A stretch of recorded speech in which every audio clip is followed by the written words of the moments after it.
Hello my young friends, good morning.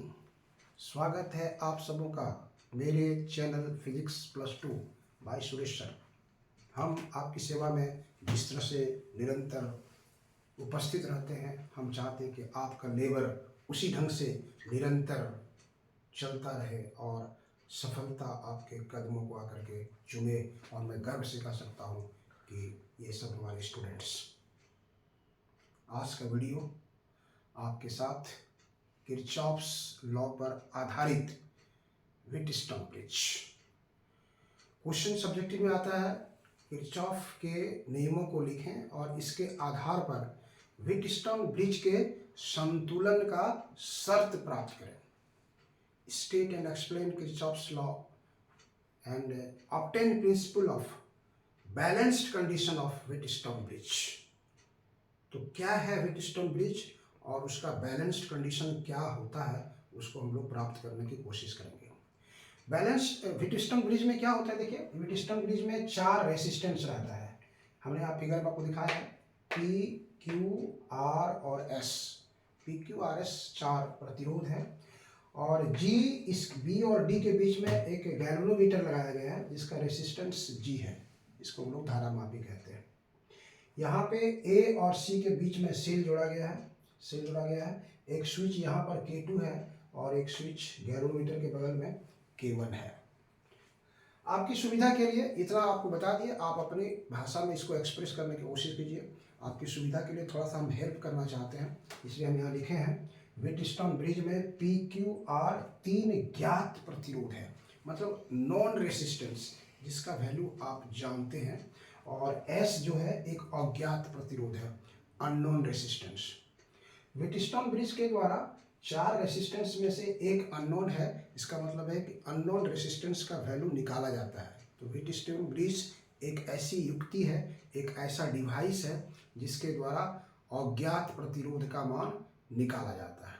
ये अज्ञात प्रतिरोध unknown resistance may be low resistance और may be high resistance. MCQ में question आता है व्हीटस्टोन ब्रिज के द्वारा किस प्रकार के अननोन रेसिस्टेंस का वैल्यू निकाला जाता है। Option A low resistance, option B high resistance, option C both low and high resistance and D none of this. तो आपको चूज करना है व्हीटस्टोन ब्रिज के द्वारा both low and high resistance का वैल्यू ज्ञात किया जाता है। तो यहाँ पर हम लोग लिखे हैं कि व्हीटस्टोन ब्रिज के द्वारा लो रेसिस्टेंस एंड हाई रेसिस्टेंस के अज्ञात प्रतिरोध को ज्ञात किया जाता है। This is for your help, ये आपकी सुविधा के लिए है। नोट्स को आप अपनी भाषा में लिखने की कोशिश करेंगे। क्वेश्चन पेपर में लिखा रहता है विद्यार्थी यथासंभव अपनी शब्दों में आंसर लिखें। ये व्हीटस्टोन ब्रिज को इसका बैलेंस कंडीशन कब निकालना है, बैलेंस कंडीशन को आपको निकालना है। तो व्हीटस्टोन ब्रिज को बैलेंस कंडीशन में कब कहा जाता है, देखिए यहाँ क्या लिखा हुआ है, जब व्हीटस्टोन ब्रिज में गैल्वेनोमीटर से कोई विद्युत धारा प्रवाहित नहीं होती है। When there is no current through galvanometer, then the bridge is said to be in balanced condition.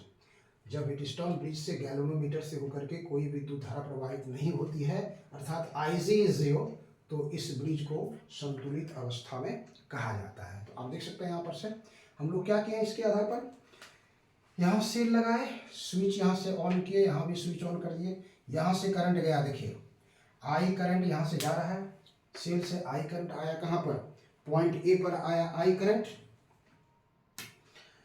ए पर आने के बाद यहाँ 2 पार्ट में डिवाइड हो रहा है, पी रेसिस्टेंस की तरफ चला गया I1 और आर रेसिस्टेंस की तरफ चला गया I2। जब I1 आया बी पॉइंट पर, तो बी पॉइंट से एक करंट चला गया गैल्वेनोमीटर से होकर के Ig, I1 में से Ig चला गया गैल्वेनोमीटर की तरफ, तो I1 माइनस Ig वो चला जाएगा Q के तरफ।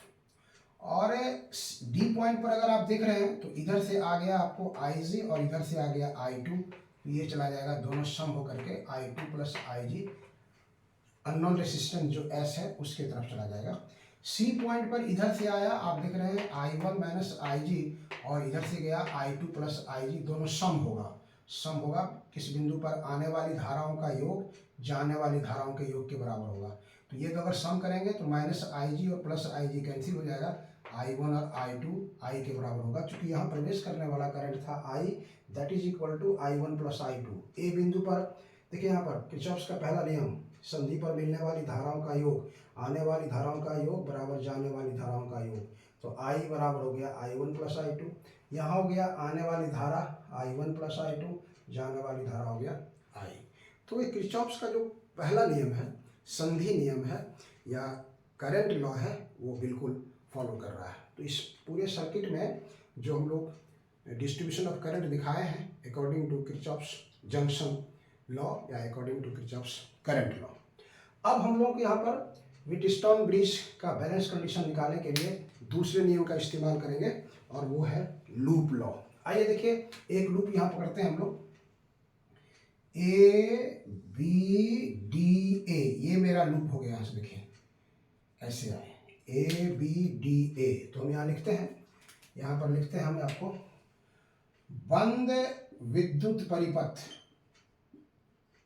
बंद विद्युत परिपथ क्लोज सर्किट कौन सा है, ए बी डी ए में लूप के नियम से, लूप के नियम से केवीएल लागू कर रहा है। तो केवीएल लागू कर रहा है, चलिए देखिए, आप इधर चल रहे हैं करंट के डायरेक्शन में, तो वोल्टेज यहाँ होगा I1 इंटू पी, बताए थे करंट के डायरेक्शन में जाएंगे तो वो माइनस होगा, इसलिए हो जाएगा माइनस I1 इंटू पी।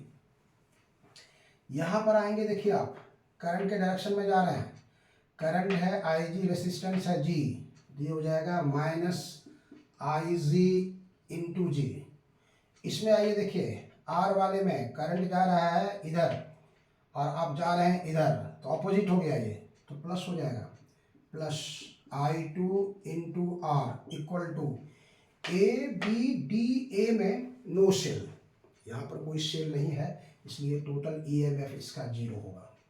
लेकिन कहता है क्या, बैलेंस कंडीशन के लिए, लेकिन संतुलित अवस्था के लिए आप देख रहे हैं यहाँ दे रहा है कि IG क्या होना चाहिए, 0 होना चाहिए, IG इक्वल टू 0। तो IG 0 करेगा तो ये पूरा पोर्शन 0 हो जाएगा आपका, ये 0 हो जाएगा, तो ये बचेगा आपका minus I1P plus I2R that is equal to 0। इसको आप और लिख सकते हैं, I2R equal to I1 into P, I1P को उधर ले गए तो प्लस हो गया, इसलिए आप यहाँ से निकाल दीजिए I2 बाय I1, I2 के नीचे I1 ले आइए, that is P by R, this is equation first. ये इक्वेशन फर्स्ट हम लोग का निकल गया, कौन सा ब्रांच में, ए बी डी ए में। अब दूसरा लूप लगाइए, चाहे इसमें लगाइए बी सी डी बी में, या फिर A B C D A में लगाइए, किसी में लगा सकते हैं हम लोग। तो अगर इधर स्मॉल लिए हैं तो आप इधर स्मॉल भी लेके चल सकते हैं, या नहीं तो फिर बड़ा वाला भी लेके चल सकते हैं। तो स्मॉल वाले में लगाते हैं हम। तो स्मॉल वाले में लगाने के लिए आप जल्दी से इसका, यहाँ से हम लोग ले लेते हैं इसको लेके आ रहे हैं इधर से, देखिए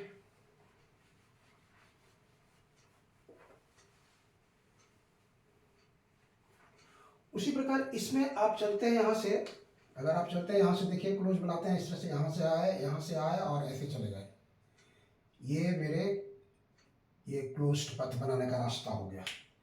तो कौन सा हुआ आपका, किस में चले गए आप, बी सी डी बी, यहाँ लिखते हैं, ये हो गया आपका बंद परिपथ,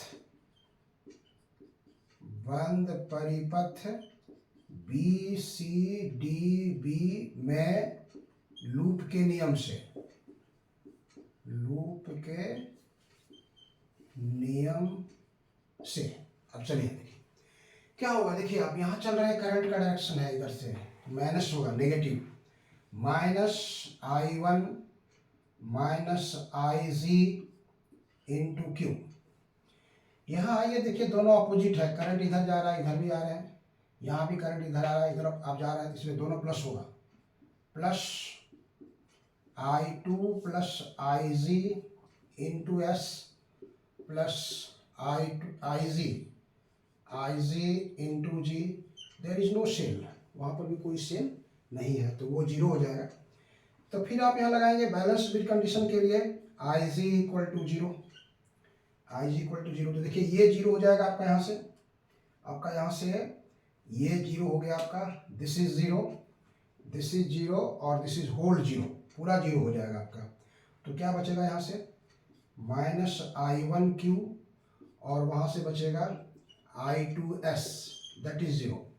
फिर यहाँ से आप I2S रखिए और I1Q को उठा के उधर ले जाइए, प्लस हो जाएगा, I1Q हो गया। देयरफॉर I2/I1 अगर आप यहाँ से ले लेते हैं, I2 के नीचे I1 ले लेते हैं, तो that is Q/S। This is equation number 2। ये इक्वेशन नंबर 2 हो गया। तो दोनों इक्वेशन में देखिए LHS 1 का I2/I1 और इक्वेशन 2 का I2/I1 सेम है, इसलिए अगर LHS बराबर है तो RHS भी बराबर होगा। इसलिए लिखेंगे समीकरण 1 और 2 से, फ्रॉम इक्वेशन 1 and 2 आपका जो कंडीशन आएगा वही यहाँ पर आपको निकलेगा। इसलिए हम लिख सकते हैं समीकरण 1 और 2 से, समीकरण 1 और 2 से अगर आप चलते हैं तो this is P/R equal to Q/S, Q/S। इसको आप और कर सकते हैं इस ढंग से, PS equal to QR, therefore P/Q equal to R/S। ये जनरल कंडीशन है बैलेंस कंडीशन का, जनरल वे में लिखने का तरीका जो हुआ। सामान्य अवस्था में संतुलित ब्रिज, व्हीटस्टोन ब्रिज के कंडीशन को इसी रूप में लिखा जाता है। इसका क्या मतलब हुआ देखिए, P/Q मतलब ये रेसिस्टेंस और इस रेसिस्टेंस का रेशियो P/Q, R/S ये रेसिस्टेंस और इस रेसिस्टेंस का रेशियो अगर सेम होगा तो B और D का जो पोटेंशियल है, पोटेंशियल एट पॉइंट B और potential at point D same होगा। B बिंदु पर का विभव और D बिंदु पर का विभव समान रहेगा, अतः गैल्वेनोमीटर से होकर के कोई धारा प्रवाहित नहीं होगी। तो यही कंडीशन है व्हीटस्टोन ब्रिज के लिए। इसमें अज्ञात रेसिस्टेंस कौन है आपका, अज्ञात रेसिस्टेंस जो है वो S है, तो आप यहाँ से S का मान निकाल सकते हैं। Therefore S equal to QR/P, S equal to QR/P। यहाँ से आप अज्ञात रेसिस्टेंस का वैल्यू ये आपका निकल गया। यहाँ QRP आपको जान रहे हैं तो इस तीनों का वैल्यू यहाँ पुट कर देंगे, S का मान निकल जाएगा। इसमें 2-3 ऑब्जेक्टिव क्वेश्चन आता है, वो आपको यहाँ पर हम उसको नोट देके लिखते हैं, जो आपके लिए बहुत इंपॉर्टेंट क्वेश्चन होगा। क्वेश्चन का अगर एग्जामिनेशन में आता है व्हीटस्टोन ब्रिज के संतुलन का शर्त निकालें, तो इससे ज़्यादा पढ़ने की जरूरत नहीं है, यहाँ पर हम निकाल कर दिखा देंगे। कुछ एक्स्ट्रा ऑर्डिनरी कलाकारी दिखाना चाहते हैं तो आप यहाँ पर उसको लिख सकते हैं इस तरह से। क्या लिख सकते हैं देखिए, नोट दे करके पहला कंडीशन हम यहाँ पर लिख सकते हैं। क्या पहला कंडीशन लिखेंगे, पहला कंडीशन कहता है कि अगर यहाँ पर सेल लगा दिया जाए और यहाँ पर गैल्वेनोमीटर लगा दिया जाए, मतलब सेल और गैल्वेनोमीटर के स्थान में अगर परिवर्तन कर दिया जाए तो बैलेंस कंडीशन में क्या होगा, कहता है कि नो चेंज। यदि सेल और गैल्वेनोमीटर के स्थान में परिवर्तन कर दिया जाए तो संतुलन की अवस्था में कोई परिवर्तन नहीं होगा। मतलब हो गया कि यदि सेल और गैल्वेनोमीटर, यदि सेल और गैल्वेनोमीटर के स्थान परस्पर बदल दिए जाएं, परस्पर बदल दिए जाएं, तो संतुलन अवस्था में कोई परिवर्तन नहीं होता है। संतुलन अवस्था में कोई परिवर्तन नहीं होता। दूसरा चीज आपको यहाँ ध्यान रखना है कि अगर ये व्हीटस्टोन ब्रिज की सेंसिटिविटी जो होती है, सुग्राहिता, अगर चारों रेसिस्टेंस PQRS एक ही ऑर्डर का रहता है, सेम ऑर्डर का रहता है, मतलब Wheatstone bridge has high sensitivity when resistance in the 4 arms of the bridge are almost same. 4 arms of bridge जब ऑलमोस्ट सेम है तो इसकी सेंसिटिविटी सबसे ज़्यादा होगी, महत्तम होती है। इसलिए इसको लिख सकते हैं व्हीटस्टोन यदि पी क्यू आर, इसको हम शॉर्ट में से लिखते हैं, देखिए यदि P approx Q approx R approx S, मतलब चारों रेसिस्टेंस का वैल्यू लगभग सेम है, तो व्हीटस्टोन ब्रिज की सुग्राहिता, तो व्हीटस्टोन ब्रिज की सुग्राहिता, सेंसिटिविटी, सुग्राहिता अधिकतम होती है, सुग्राहिता अधिकतम होती है। ये दोनों क्वेश्चन जो है कई बार एमसीक्यू में इसको पूछा गया है, इसलिए इस पर आप थोड़ा सा इसको ध्यान रखेंगे। ये जो गैलोमीटर से कोई डिफ्लेक्शन नहीं मिलता है, इसलिए व्हीटस्टोन ब्रिज को नल डिफ्लेक्शन मेथड भी कहा जाता है। इस तरह से जो रेसिस्टेंस को हम लोग मेजर करते हैं, इसको व्हीटस्टोन ब्रिज को नल डिफ्लेक्शन मेथड भी कहा जाता है। इस विधि को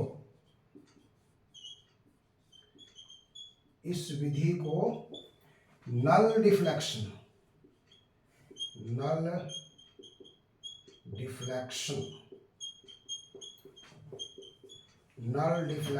मेथड भी कहा जाता है, नल डिफ्लेक्शन मेथड भी कहा जाता है।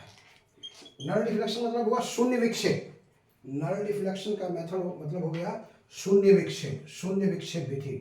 तो बहुत जगह हम इसको यूज करते हैं कि ये नल डिफ्लेक्शन मेथड से निकालना है या डिफ्लेक्शन मेथड से निकालना है।